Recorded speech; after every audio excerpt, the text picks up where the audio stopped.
Capitaine Valverde, je te demande sincèrement pardon. On t'a critiqué, on t'a chié dessus, mais tu ne mérites rien de tout cela. Parce que il faut qu'on se rappelle que lorsque Xabi Alonso était arrivé en Coupe du Monde des clubs, tu as joué au même poste que tu joues actuellement. Mais tu étais performant, tu étais bon. Sauf le match du 4-0 où on a perdu contre le PSG, que toute l'équipe n'était pas bonne.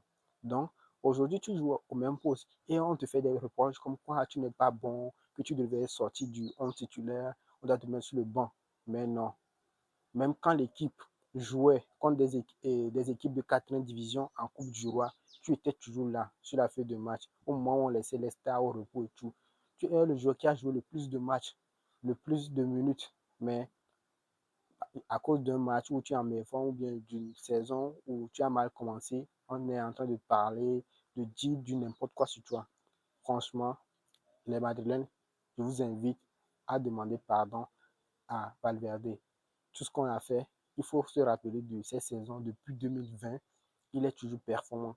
On lui a demandé de jouer en tant qu'arrière droit. Il n'a pas refusé, même si c'est un poste qu'il n'aime pas. Il a accepté, il joue.